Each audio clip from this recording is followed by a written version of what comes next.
Welcome to another week of Level Up with Matt Rogers. I am your host, Matt Rogers, and you're darn right I'm wearing baby blue today. Can you tell? With me, as always, is the man, the myth, the legend, the man on the ones and twos, Eli Adelman. What's up, baby? How are you? I'm better that you're wearing baby blue. I'm wearing baby blue. I'm wearing Bring Heaven. Make sure you go to bringheaven.us and just look. It's like the Lay's potato chip commercial. I bet you can't just eat one. Yeah. I bet you can't go to bringheaven.us and not order something. The gear's tight, and it looks good. I'm just going to say. Dude, I'm pumped about our guest today. He's a close friend of mine. We're going to talk about mindset, and we're going to talk about real estate, primarily in our home, the Nashville area, which is one of, I believe it's number 2, fastest growing city in America. Yep. Why? Why is Nashville growing faster than Los Angeles? Because it's awesome. It is awesome. And if you're going to come here from a liberal blue state, don't come here and bring your liberal blue votes with you. Keep Nashville red and conservative. I'm Matt Rogers, and I approve this message. Eli, we're also going to talk about mindset. Yep. Where's your mind at, bro, right now? Dude, I'm very excited. I'm looking at a great year ahead of me. So Really? Why? There's a lot of really cool things on the horizon. 10 Bears Productions is blowing up, bro. This is the year, baby. So do you remember when you and I sat down in 2020, middle of pandemic, saying we're going to do a podcast, and we wrote down like some of our goals, and you were saying that, you know, your goals is to work with some of the top people, and now you're working with John Christ, who was on our show. And Matt Rogers. Saw what you did. I know, but John saw what you did, and he's like, I want that guy. Yeah, dude. So we're doing some stuff. Are you like being coy about it or what? Like, dude, you're hitting the road with this guy. Yeah, hitting the road. Yeah. It'll be good. It's fun. I think maybe I should promote it for you because I'm like always right here. Like me excited is this. This is about it. But dude, you're with one of the top comedians in America right now, traveling with him. It's very exciting. So, all right. Yeah. Just don't love him more than me. No, you promise? Never. He's funnier than me, but he listens to this, and John, it's equal. But dude, my point is, so you're blowing up, you're being very blessed there, but we also, your mind had to be there. You had to visualize it first and make the goal. Yep. And look at you now. I think that was one of the big things. Like last year when we officially started 10 Bears Production, we sat down and wrote like, this is the things that we want to see increased. So like podcast or video, whatever it was, and this is the goal financially that we want to hit. And so that was a big thing. And here we are. So, but it started with your mindset, and one of the guys that has, no joke, one of the strongest mindsets I've ever met is our guest today, my personal friend, Josh Goodwin. Look at him. Should we cheer? Let's do it. I appreciate that. Yes. Josh is kind of like you too. This is his level. He's ecstatic right now. I've known Josh now. I think the first time we really hung out was the AFC Championship game when the Titans went to Kansas City and played, which we had a phenomenal trip. But when was that? Was that 2019? I believe it was 3 years ago. So the end of 2019, beginning of 2020. So we're going on friendship for 3 years. In 3 years, I've never seen you, yeah, let's go. You're always, what is that? Even.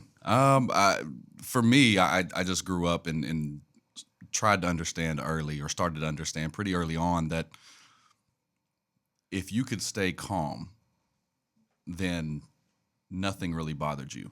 And for me, I kind of developed my own philosophy of I wanted to be the opposite. Right. And so that, from a mentality perspective, was really my goal. I really just wanted to, whatever was going on, whether it was, in the world or in a situation personally, to be the opposite of the emotion. And whether that's when things are really high, then you have to be able to bring it back to reality. Right. If things are really low, in the same sense, bring it back to reality, but also just remember that it's never as good as it sounds, and it's never as bad as it seems. Yeah. You remind me of my mom. My mom would always tell me, never get too high on the highs, never get too low on the lows. I definitely have struggled with getting too high on the highs. I'm just hype. I've seen you. It's interesting. Dude, okay, now I'm going to detour, but like, what's it like being my friend? Is it too much? Like, am I too loud? Like, because you and I, personality-wise, like, we're opposites. Like, I don't have a quiet button. Does it bug you? Like, am I too much? No, I know who you are. It's just who you are. So I don't have a problem with that. But maybe some people don't love it. But there's a lot of people that probably can't stand the fact that I'm quiet a lot. I love it. So just to brag about you a little bit, Division I basketball player, Belmont University, took your team to the NCAA tournament. What year was that? 2006 and 2007. Let's go. So you're like the hometown hero. So we moved to your hood in 2016. You're born and raised here. But to get to where you were, you had to have an unbelievable mindset. And I know that about you by hanging out with you. And that's why, like, Terry and I, we intentionally surround ourselves with certain people that encourage us, inspire us, bring us up. And you and your wife, Carrie, have done that. Like, y'all are like some of our closest friends. But my point is, there's a lot of people we could have on the show, and Eli and we're intentional about who we put on the show. So I wanted you on the show to talk about mindset. We are going to talk about Nashville real estate because you are a realtor. You walked away from a successful coaching career because we don't have to talk too much about that if you want to, but you saw more in real estate, more freedom. And I like the conversations we have about wealth, about buying and expanding and getting more. So we'll talk about that. But first, let's talk about mindset. So you're an ex-basketball player. Your wife, Carrie's an ex-basketball player. You got a 10-year-old son, Max. He'll be 10 in May. 10 in May. Potentially my future son-in-law because my daughter, Sam, has a huge crush on him. It seems to be in the works every time we see each other. For real. Yeah. Yeah, like if it wasn't Josh's kid, it would bother me how much she's into it. Like, it's like, is Max coming over? And she'll like put lipstick on. And I'm like, dude, you're 8. Pump the brakes, kid. But that would be a good match. But so basketball family mindset, start from like the way you were brought up. Because you said you were kind of brought up this way. Like, did your parents instill mindset into you, and how has that benefited you? It was definitely just a thought process of, what do you want to be? What do you want to do? And how do you achieve that? So we would always talk about, what do you need to do? And it's always about putting in work and doing better and doing more. And that's an easy thing to say, but it's not an easy thing to do. So when, I wasn't very good at younger ages, I just knew that I can control one thing, and that was the effort and time that I put in. Really? Like, when did you know that? And were you not good at basketball in the beginning? I mean, I wasn't horrible, but I'm 6'2", 6'3", and I was never going to be 6'8". I didn't have a 45-inch vertical. I wasn't the guy that was just bigger, faster, stronger, and it was just a no-brainer that I would play at a high level.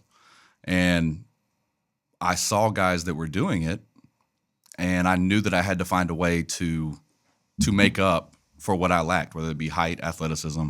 So you saw that at a young age. Like, I can't do that, but I'm going to outwork him.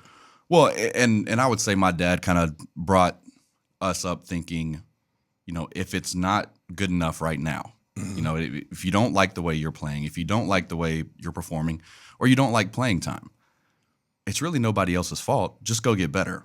And that's something Carrie and I try to pass down to Max is if things aren't going your way, it's nobody else's fault. You control what you can control. If you want to play more, then it's not the coach's problem. You weren't good enough in practice to be so much better than everybody else that there's no option but to play you. And I think from a mentality standpoint, that thought process of taking responsibility for any shortcomings or any, flaws, anything like that, right? It forces you to do the work instead of saying, "Oh, it was Matt's fault. It was Eli's fault." What a concept! It was somebody else's fault. Not being good at something or circumstances not going your way, and you actually take responsibility and say, "I'm just going to work harder." Gotta get after it, baby. Right? Yeah. I mean, seriously, I always tell this to people. It's like, look at any of us can sit around the coffee table and lay out our hands of how crappy our life is, or all the problems in our life or why things aren't going our way. But so was it your dad that kind of instilled that into you? Like, look, man, no matter what, work harder. Like, has harder work always been your tool to solve things? Yes, and I think, part of that is you have to see some of the results. But once you see the results, it's almost like gasoline to that fire. Yeah, taste and victory. Yeah, it makes you ramp it up. So that made it easier. And then, I almost perpetually have a chip on my shoulder about anything. You can you can pick the subject, and if I learned how to almost control my own mind in that sense, and take anything that somebody said negative or somebody was doing better or you weren't good at, and I would use that as kind of mental fuel when I didn't feel good or didn't feel like doing the extra work. You do have that thing about you. Like I heard a story like Kobe Bryant would like almost make stories up. Like, I'm making this up, but like, he would tell his teammates like, so-and-so was talking crap about your mom and knew this, and this. And he would make up a story to fuel his own fire and to get after it. Almost like he would create an adversary so that he can get his mind right to overtake the adversary. Did you, like, growing up, like, I don't know, like, were you like picked on or bullied? Like, did you have people that doubted you and you've got this thing inside of you that I'm going to prove them wrong or the world wrong? Or was it just a mindset early on? It wasn't really a bully or picked on situation. It was, I wasn't the best player on my middle school basketball team. Right. And when I got to high school, I wanted to be better and wanted to be the best. And there was one avenue for that. And again, once I started to put in the work and I started to see the results, it amplified it and took it to another level. And really kind of the one scenario, this is probably 1998, 1997. Our coach put out a challenge for our basketball team, and his challenge was. So 97, you would have been in high school? Yeah, it was the. You know what? It was 98. It was the season after my freshman year. Okay. So it was my freshman season. My coach didn't believe in dressing out or playing freshmen. So, for all intents and purposes, I wasn't on the basketball team. I was on the freshman team. Right. And so, I've felt a certain way about that. And after that year, our coach decided our team needed to be better shooters. So his challenge was from the time season's over until school gets back in, that, if you could chart and shoot 20,000 shots, then you get a T-shirt or something. And I'm sure I see where this is going. You're that kid that went and did the shots and charted everything, like. Oh, 100%. What? So he lays down this challenge and what? Well, like, are you thinking I'm gonna blow this out of the water? Like, I hope y'all do 20 because I'm gonna do way more than 20. Really? So do you like? So we'll just take real estate. Like, do you like looking at agents that have a bigger number than you in January and think, okay, I'm gonna take them down in February? Like, does that stuff fuel you? Like, I think the difference, yes, but I think the difference between mentality now as an adult versus mentality as a teenager, I look at things in a much wider scope, a much longer term scenario. In that situation, I had to be the best next month or in 3 months. Right. I had to beat everybody then. When it comes to real estate or sales or business or, wealth accumulation, rental properties, different things like that, it's so much of a longer term game. And for me, I would view my thoughts and my experience and my potential in those situations as when I got the knowledge, which is in the last year or two in terms of trying to build wealth through building a real estate portfolio as an investor. But as a salesman, you're always trying to do better and do more. But real estate is such a long-term game. Right. My broker told me, real estate is not a get-rich-quick business. You can get rich, but it won't happen quick. And she used an evergreen tree as an example, and just how it grows over time. What's the example of the evergreen tree for people that don't know? Well, just long-term growth. An evergreen starts small, and then over time, it continually grows, and then you're adding new business every year. But as long as you're taking care of your clients and building relationships with those clients, and they're going to refer you, then it just starts to blossom and grow. So it's not just about the growth at the top; it's everything you're growing at the bottom as well. Going back to like mindset and competition stuff, because I do want to go back to basketball and take me through the Belmont days. Would you say, are you more addicted to winning, or are you more disgusted with losing? That's a tough one. I can tell you that my wife hates losing. Like, we'll fight you. Like, we'll cheat. And then wait, are you bringing some stuff out here? No. I mean, this is pretty, common knowledge. If she loses, it's rough. It's a bad day in the Goodwin house if she loses. It's a bad day in anyone's house. So you would say Carrie is definitely disgusted with losing more than she is addicted to winning. Yes, and I would say probably the opposite for me. So you're more addicted to winning. Yeah. Okay. So like, take me back to your Belmont days. How do you? So you did those 20,000 shots as a freshman. Then what happened through high school, and then the 20,000 shot challenge. That was the one thing. Well, I made a program and developed a program, and I'm a jerk by nature, just in how I deal with situations. So I wanted to, take your 20,000 and this is what you can do with it. So I shot 125, 130-ish thousand shots that summer. What? And that's summer. So we're talking 90 days divided by 100,000 is what? 900 shots a day? I shot 2,250 shots 5 days a week. Holy crap. And you charted it. You can't not chart it and know that specific. Oh, 100%. I had a set up workout. After a few weeks, it's just, what the workout is, but I would keep up with makes and all that stuff. Is this you taking the initiative by yourself, or is it your dad saying, boy, you better get out there and make those shots or do those shots, or was it both? No, it was more me. And from him, it was just a check-in like, hey, did you do your work today? So when you're parenting your son, is it the same or is it different? Because I watch, Max, he's not just a basketball guy. He plays baseball, football, basketball.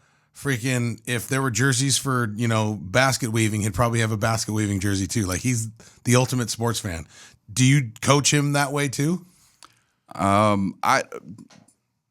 It's at such an earlier age now that I always kind of question myself and say, what were you doing when you were 8 or 9? And I couldn't tell you. Like, I have no clue what I was doing. I was probably awful. And I definitely didn't go through routines and practices and workouts and things like that. So try to kind of build a base for him and make it tough, and then make him question himself on what he's doing and why it's happening. But if it's something he decides he wants to do at a higher level, then the intensity will pick up in the next few years. Are you looking forward to that? Because you're a coach through and through. So for those of you that don't know Josh, because we have a ton of out-of-state and out-of-country listeners, from a coaching standpoint, he's kind of a big deal in the Williamson County community where we're at.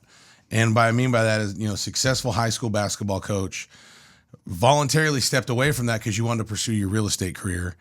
And now, people are not lobbying to get you back, but if you wanted a coaching job right now, and pretty much a lot of the Williamson County schools, they would get you in 2 seconds. And now, this being my first year of announcing high school basketball at Independence High School, where my kids go, I'm starting to talk to people and meet new people in the realm that you played in the last 10 years, to where everybody knows who Josh Goodwin is.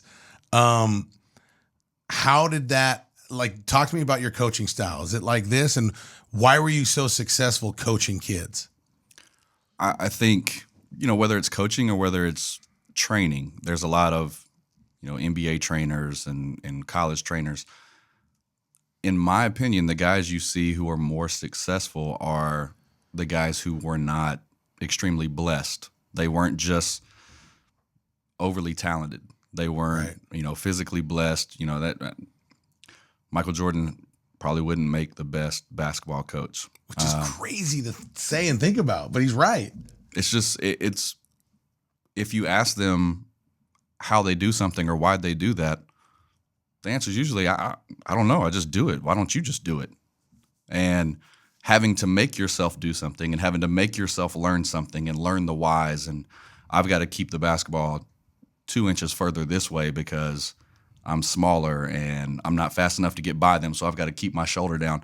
There's reasons you do things. And so that's what makes it easier to teach and coach. Even if you look at some of the NFL coaches, they weren't players. They didn't have a very successful playing career or it got cut short because they just weren't good enough. But to compete, they had to think the game. And as I got older, basketball and sports in general became very cerebral for me, and that gave me a huge advantage as well. All right, so tell me straight up, unfiltered, you're a great coach at the high school level. What's the worst thing parents are doing right now to mess these kids up? Everything. Get involved. They're it's almost counterintuitive to say parents stay out of it. But I think depending on where you're at, the resources available, and who's in charge, they find good players. There's always going to be the story of somebody who didn't quite get discovered. Usually it is due to that individual player's, the teenager, it's their actions or their quality of their mindset. I mean, quite frankly, just at that age. And it becomes an easy thing to say, well, coach doesn't do this or we don't do this in practice. And it's nature as a parent to say, well, let's go talk to that coach. Let's go sit down. Johnny should be playing more. We need to go talk. And so you would say don't do that. Oh, definitely don't do that. I mean, I had a different policy. I had a very open door policy in terms of practice. And you can come talk to me, but I would tell parents, your kid knows why they're not playing because I tell them every day. I can't play you if you're going to continue to do this. Or I'd put a kid in the game and, hey, I need you to go specifically do this. Run down the right side of the floor, and when you catch it, immediately throw it to this spot. The kid jogs down the other side of the floor and catches it and then just dribbles in circles. And they have to come out. So I had a meeting with a parent, and they were upset and wanted to talk about playing time. And so they, I think they even wrote a letter. They wrote a letter so they could read it to me. And it was about, their hands shaking when they were reading it to you? Yeah, a little bit. Big time. Huh? So they're telling me all the things they think should be different and why they think their child should be playing. I can't wait to hear what your answer was. Well, I remembered everything they said as they were reading their letter, and I individually broke down each situation. You put him in this scenario, you took him right back out. And I said, well, I told him I needed him to do this one thing, and he didn't do it. And on the way to check in, I asked 3 times, hey, you know what you're doing? Do you understand?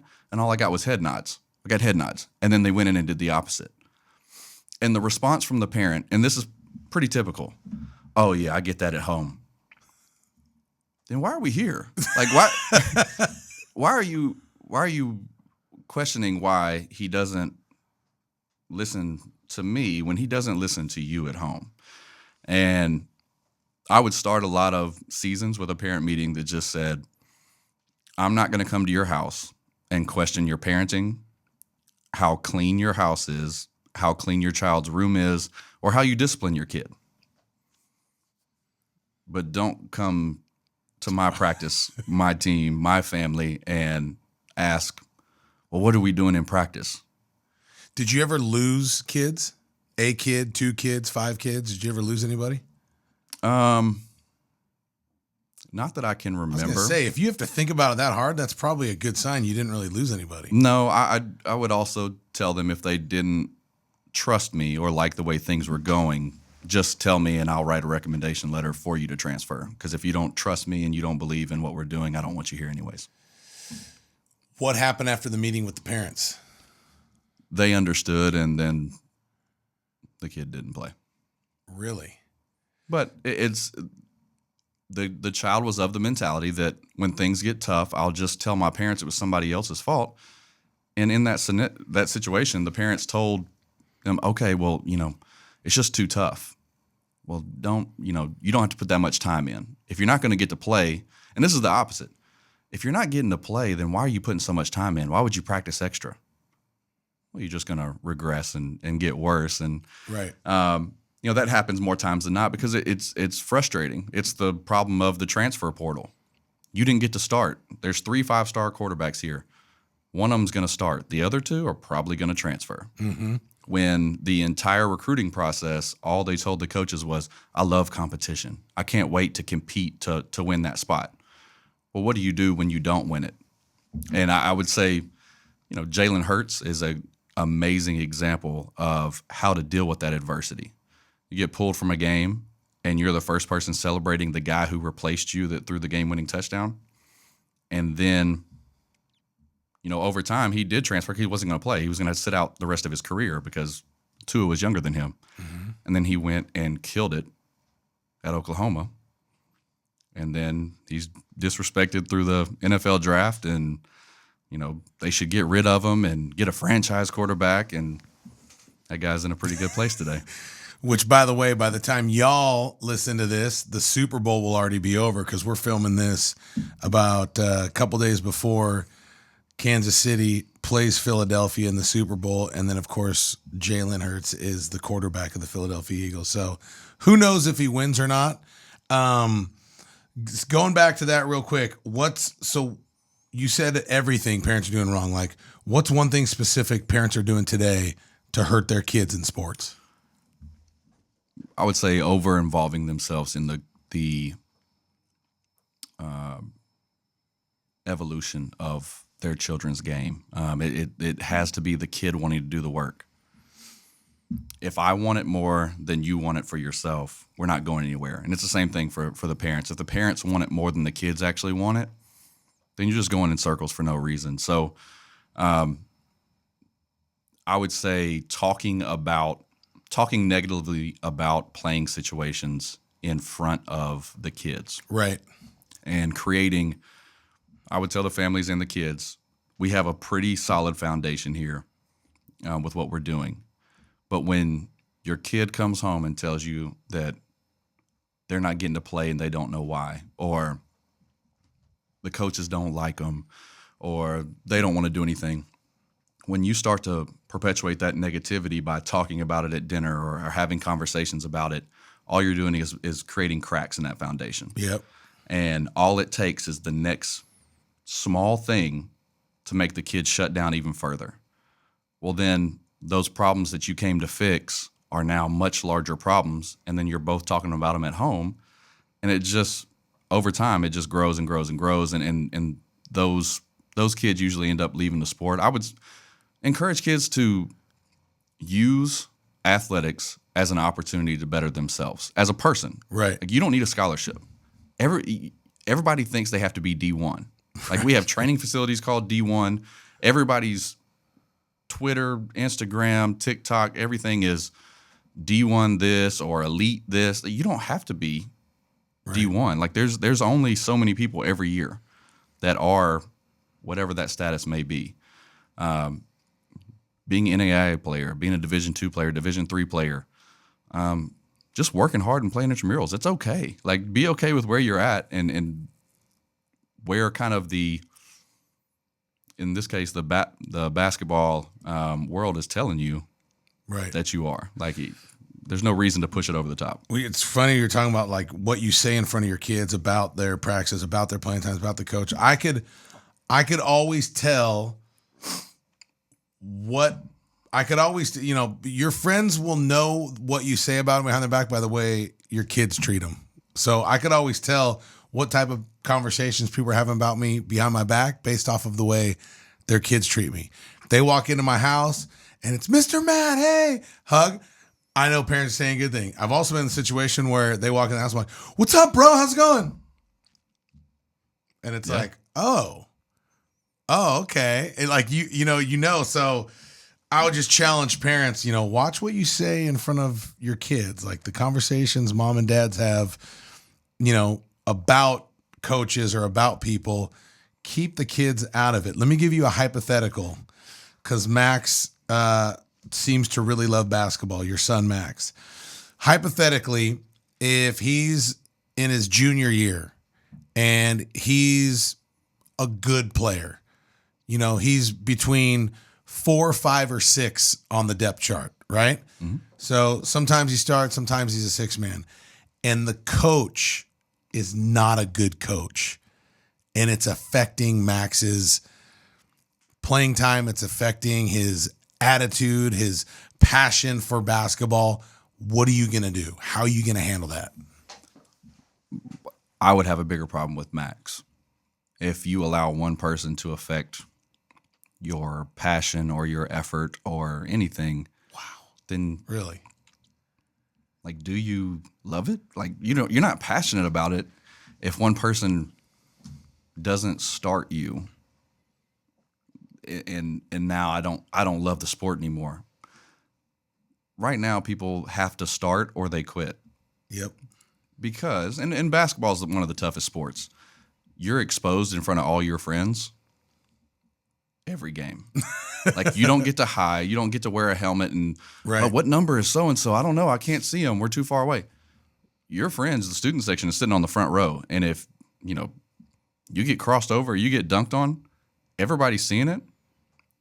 And then it's going on YouTube and every other social media around. So you get exposed a lot easier in basketball. And I think too many kids are afraid of that exposure. And so if they're not good or they're not great, then they'd rather quit. That's why when you see a lot of kids on losing teams, all the players quit.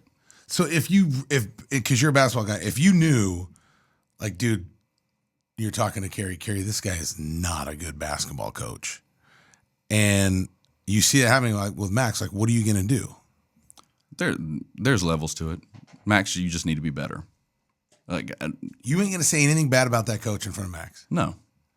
He calls crappy plays. He's negative. What if he's on your kid? What if he's yelling at your kid and you're seeing like, dude, my kid ain't the freaking problem. What are you going to do? I find it hard to believe that a child would be doing the right thing, being a great teammate and playing as hard as they can possibly play, and the coach has a problem with that. That's the person they have a problem with. I've never seen it. Solid point. I've never seen it. It's solid point, parents. Listen to what the coach is saying here. It could be the coach isn't the problem.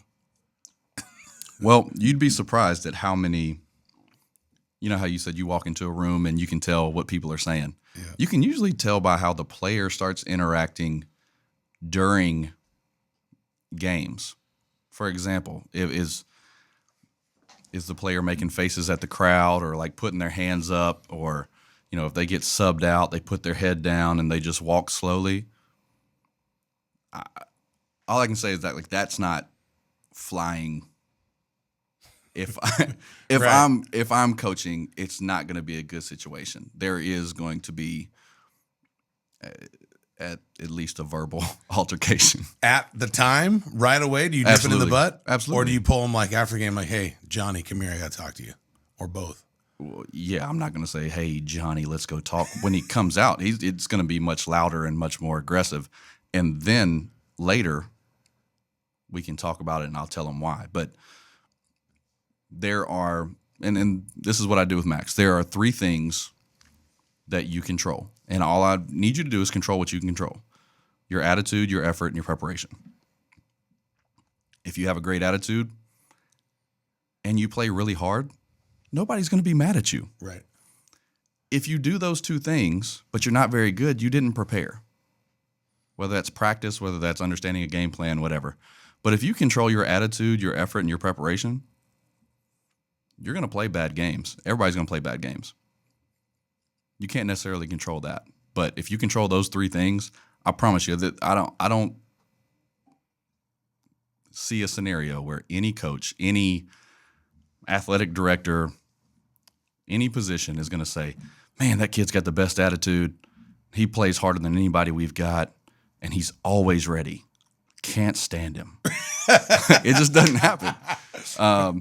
And, you know, if you're still coaching that way and the kid's not very good, that's okay too, because everybody doesn't get to play. Like if you do those 3 things, you're going to maximize your potential. You may not be the best. You're not going to get the most minutes, but I promise you, like, what's my guy who just bought the Suns? Matt Ishbia, the walk-on at Michigan State.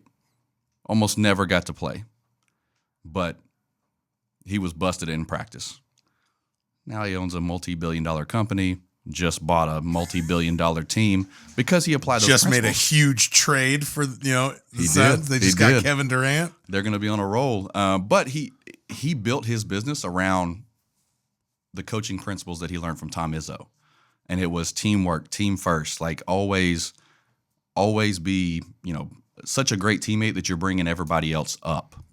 You can always encourage. You can always, one thing about Max, who knows if he'll ever be able to play. He may not make a high school team in any sport. Who knows? The biggest hype man of all time. Dude, I love being around him. It's never really seen him in a bad mood. It's my kind of guy right there. Yeah. y'all are cut from the same cloth. Why is he like that? Like, dude, I love it too. What was the game that you got us tickets to and I took my boys and met you there? And we all sat on the floor. Was it MTSU? Oh, no, it was at TSU, a celebrity game. It was a celebrity game. And every time someone would make a shot, Max would be like, oh, like he made the shot. Listen, he has started going to play with me at 5:30 in the morning. Yeah. 3 days a week. Really? He doesn't play, but he runs up and down the sideline. And this is, 3 hours before school. And talks so much trash to everybody that's playing. Like he told a guy to get in the weight room the other day. He's calling and-ones. It's over. Like I have to tell him, like, hey, stop. Like somebody's gonna punch you. So with him, obviously you're gonna work on free throws and layups and all that stuff, like fundamentals and drills. But what you're really drilling into him is your attitude, your effort, and your preparation. Right? Yeah. If you have a kid if you're the coach and someone is better in skills but has a poor attitude, are you going to play the kid with the other 3 attributes more than the kid with the talent? Or do you kind of weigh it out? You got to weigh it out. I'm never a big fan of cut the kid who's got an attitude problem or got problems. We can talk about it. We can figure it out and almost put them on a performance plan. Mm-hmm. And those things usually kind of work themselves out over time. But I'm not a fan of, don't give a kid a chance. He had a bad attitude today, so let's get rid of him. It's an opportunity for growth.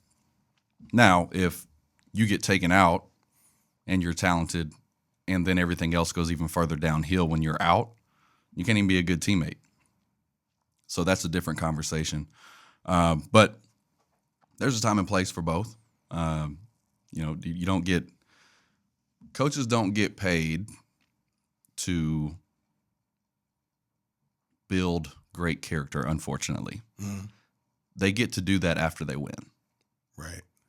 Like Gino, he can have all these quotes about, well, I'll cut an All-American if they don't have a great attitude. Well, that's good because you got 8, 9, 10 national championships. You can say that now. The guy who's got his first coaching job and cuts the best player, it usually just doesn't go well. And if they were to say, I got rid of all my best players because we're character first, all the articles are going to be great until they start losing. And when they start losing, it's time to get somebody in who can bring some talent in. Mm-hmm. And so it is a combination of the two. But you can't just have the all-character team that gets beat by 50 every night, and you can't have the talented team that everybody hates that is going to get you beat in the first round because they just didn't feel like it today. So, let me ask you this. LeBron James, Michael Jordan, or Kobe Bryant? You have to play 2-on-2 against the other two that you don't pick. Who are you picking? And why? Either Kobe or Mike to be on my team. Wow. Why? LeBron just broke the all-time scoring record. He's got more titles, the same amount of titles as him or more? How many has LeBron got? 5? 4.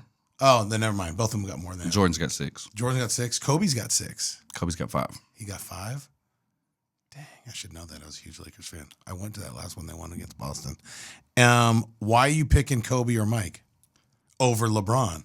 Because we're talking about winning a game. And I need somebody who's a killer. Like, I need the guy that's going to do anything to win. And that's not LeBron. I can see you choosing your words carefully. You think I'm setting you up. I do want to choose them carefully. Forget the cameras and the recording. Well, we're at the table now. Right. Let me say this. I'm not aware of a lot of situations that Jordan or Kobe were in when things happened and their eyes darted around to see who was watching. And to me, that's the difference between somebody who is so locked in. You hear people say, like, when I get in the gym, I don't hear the 20,000 people or the 70,000 people because you're so dialed in, it doesn't matter. LeBron's capable, but I think Kobe and Jordan were always dialed in. Like, I'll fight you before we lose, and I don't care who's sitting. I'll apologize later for who saw what happened. But I'm not doing things to see who saw them or how other people reacted. You are on your way to being extremely successful monetarily in life as well. Some of the conversations that you and I have that I'll just share some light on, like, we want more. We want more land. We want bigger houses. We want better cars. We want to take more vacations. I don't have a problem with any of that. I'm doing it. We got some ideas doing it together.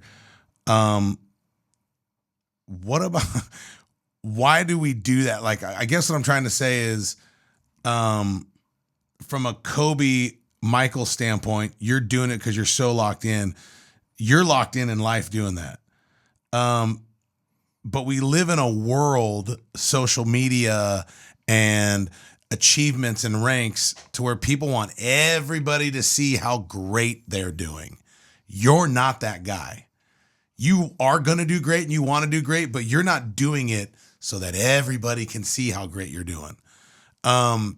Is that the difference between being a killer in sports and in life versus someone with just talent? Well, I mean, I'd rather you not know. Now, there's a great, case for people by being and utilizing social media.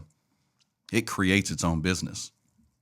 I need to be way better at that than I am.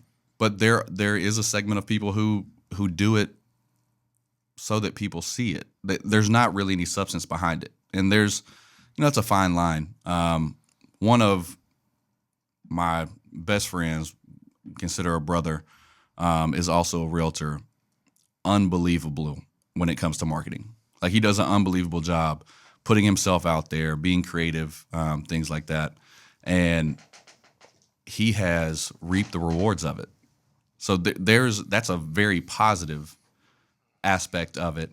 And he's growing and doing things, and there's the people who are, renting the Lamborghini for $400 an hour to take a video with it.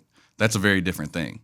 And so whether it's business, whether it's social media, whether it's wealth, whether it's sports, whatever your profession is, for me, maybe my biggest weakness is that I'm constantly fixated on growth and progression.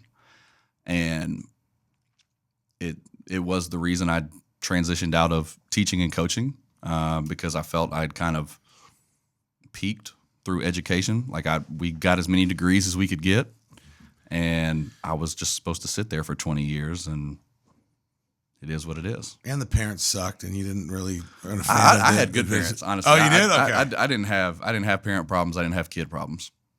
Right. Okay, so you make the transition to real estate. What was it? 3 years ago? 5.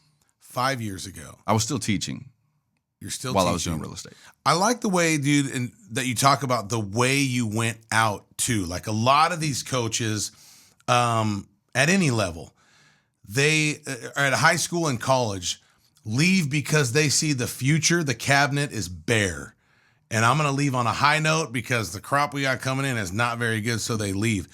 Dude, you left when the future never looked brighter. Two primarily top athletes were Destin and the Wade brothers, right? Mm-hmm. And you left when they were freshmen or sophomores? After their freshman year. After their freshman year. Well, now both of them are playing Division I football at Kentucky.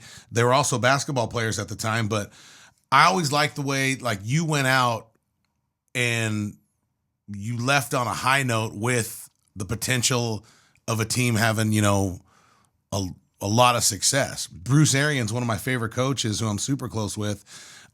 This past year, I was sitting in the suite with him watching the Thursday night football game against the Ravens. And one of the things he said is, I left them a Super Bowl team. And I just think that speaks a lot about coaches' character and integrity when they, leave on a high note. So you made the transition into real estate. Why'd you pick real estate? And let's get into the Nashville market and why it's exploding. So why'd you pick real estate? Because it offered opportunity without a ceiling. Nobody said, here, try real estate. You can make up to $50,000. Right. And once you hit 50, next year you can make 51. And then if you keep working in 5 years, they'll let you make 55. There was no cap. And I was, increasingly frustrated with the fact that I was at the mercy of somebody else or something else. And real estate and sales in general offer the opportunity to control your own destiny. And I also love the pressure of if you fail, it's your fault. And that, I think too often, whether it's teachers' lounges or break rooms or whatever, people find themselves surrounded by people who aren't happy with what they're doing, and then they immediately reach as to whose problem or who caused the problem. Do you get caught up? Because I constantly see, I always, make fun of you that you never post your own Insta stories. You just copy and paste your wife's as your own, which is totally fine. She does a really good job bragging about her husband. I love spouses that do that. Spouses that post about their spouses is one of the coolest things, I think, in a marriage. She does that well. I see through her posting your numbers and your success. Hey, Josh was one of the top agents again, did, X million amount this month, whatever. Do you get caught up in, I'm going to be the best in my brokerage? Or do you just set a number like, hey, dude, I need to sell $1 million this month? Or is it both? I don't do either. Really? What do you mean? Yeah, and this is kind of a weird concept, but it also goes back to the long-term concept. I'd rather build systems and approaches that are going to allow me to scale quicker down the line. If I was chasing $1 million every month, or if I was chasing a certain check every month, the friend I was talking about, the realtor I was speaking about earlier, William Wilson. We meet regularly, talk regularly. We're always bouncing things off each other. We don't even work together. We actually work at opposing firms. He owns his own. And it is just constant conversation of grow yourself. I want you to win. There's so much out there that we both can have it. We all can have. I don't need what you have. I don't need to necessarily beat you. In my opinion, it's similar to the coaching scenario of walking away. I'm going to do things the right way for the right reason, and I just think that it'll work out. The numbers will be the byproduct of you putting in a system and falling in love with the process in the system. Right. You start chasing the bag and the bag's going to run from you. Why? That's a tweetable moment. You start chasing the bag's going to run from you. Never heard that before. All right. We only have a couple more minutes left. Why Nashville? Why are people like me leaving California, leaving other states, leaving Illinois, leaving Michigan, leaving Philadelphia, which bugs the crap out of me when I'm announcing Titans games and there's more freaking Pittsburgh Steeler fans than Titans fans. I can't stand it. Why are people leaving these states and coming to Nashville? It's kind of like the I don't know when it was, but the gold rush, like go west and get land. Like you can go to the land of opportunity, and Nashville's seen as the land of opportunity. And that's for several reasons. And you see a very specific migration of people from high tax, high property tax. And I call us, I would say we're triple tax safe in the sense that we have no income tax. We have very low property taxes, and our city, Nashville Metro, is very friendly when it comes to business tax and cutting those taxes to make sure that you want to bring your corporation here. So when all those things happen, when you bring a corporation here, you're going to bring high earners here to run your corporation, and then you've got to bring people in. So it's a flood from that. But then when you have people who, during COVID, you've got the work from home kind of pandemic mentality. If you can go somewhere and you don't pay state income tax and your property tax is $20,000, $30,000, $40,000 less than it is in some of those other states, it allows you to grow wealth at a much more rapid pace. You and I bought our houses. We live literally like 2 blocks from each other in the same development, same neighborhood. You and I bought our houses for, let's just say, $600,000, right around there. Today, we could probably sell our houses for 1.1, 1.2 million. Yay us. What do you predict our housing prices will be in 10 years? In 10 years, I would say they will be double. You think our house is going to be $2 million in 10 years? It's just the law. Like there's only so much land, and we live in a very education heavy. Yeah, we're in the good part. But education for kids is highly sought after, and there's only so much land in the county, the school district that we live in. So what happens is it pushes people from out of state, out of town to buy in those areas, and they don't care about the cost because it's cheaper than what it would cost to pay for private school, which, the Nashville private schools are crazy, 20 to 40 grand a year. And then when you're going from property tax in places like Chicago that can be upwards of 40, 50, 60 grand a year, and now my property tax is $4 grand a year. Mm-hmm. I've got an extra $5,000 a month that was in taxes that was going to the government that I can now pay towards my home. So I could buy a $600,000 house with a $48,000 tax bill in that area, or I can buy a $1.1 million house that's got a Greenway exception and it's $5,000 in taxes, and I pay less for this $1.1 million house than I do for a $600,000 house. Now you guys see why Josh Goodwin is our real estate agent, and many, like you've really, really got a niche. Is it niche or niche, Eli? I think it depends where you're from. I'm going to say niche. You have a niche for out-of-state families coming to Nashville. You're a hometown guy. We've talked about your mindset athletically. Like you know the area. Why? Let me ask you this before I let you go. where should people buy and how do they get a hold of you if they're moving from out of town coming here? How do they get a hold of you and where would you direct them to buy? If it's like, hey, I have 2 kids, I want them to go to a good school and my budget is $800,000.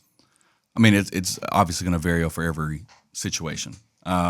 So every scenario is going to add different boxes that people need to check, different things that are important to them. As long as you're within an hour of Nashville, you're within a drivable distance of where kind of progress is continuing to go. I actually think we're setting up for a very good 2023 real estate-wise in Nashville surrounding, just because you have continued growth. You have other places that are, dwindling in population, and then they're talking about increasing taxes in those places. So where are they going to go? They're going to come to these places. They're going to come to Tennessee, Florida, Texas, Georgia, like they have. But in terms of places that are really local for people that are specific, south of Nashville, Williamson County is great education-wise, but so is Sumner County, Wilson County. There's a lot of counties that have good reputation. There's an abundance of private schools. So, you can be outside of the counties and then you can kind of choose the school you want to go to. I think we're going to see a particularly big boom south of Franklin, and because we're close to Huntsville. So, like Columbia, all down 65 going down Columbia down to Pulaski, all of that. Huntsville's about we're to going, boom. baby. Come on. Huntsville's about to boom. So, I mean, we're 30 minutes from Nashville, but we're an hour drive from Huntsville.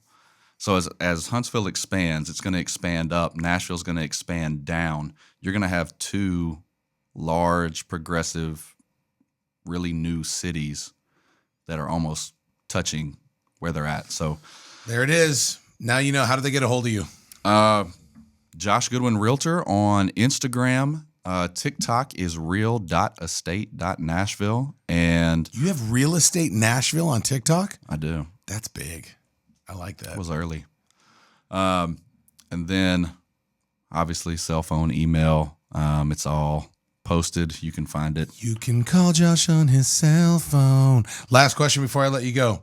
You can sit down and have coffee for 1 hour with any person, dead or alive. Who you picking and why? I wish you'd have gave me some prep on this one. I can go so many different ways. One person I can sit down and talk to, dead or alive. Could be like your grandma, and then I'll make you cry because you thought about your grandma for the first time in 10 years. I've never seen you cry, by the way. That was like one of my goals. I wanted to make him cry on this episode, but that's not going to happen. Good luck.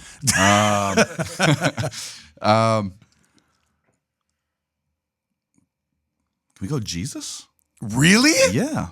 I got questions. What questions? What's your first That's a question? good one. Yeah. I thought you were going to. He was staring at me over your shoulder, and so it just. Yes. It's King of Kings right there. All right. What's the number one question you're asking Jesus? Ready, go. See, look, it took me so long to find a person. Now I got to find a question for that person. Come on. Number one question for Jesus? Why? Why what? I got to think about that part later, but they would start with why. He's so mysterious. I want to get something out of him. Joyce. You got to. I need more time. There's a lot of questions. First question for Jesus. Ready, go. It's causing you to be vulnerable right now. It's making you very uncomfortable. It's not making me uncomfortable. I just don't want to say something crazy, which I could. Go. Crazy. Go. No. Come on. Let's see. You're losing time. Why do people have to die?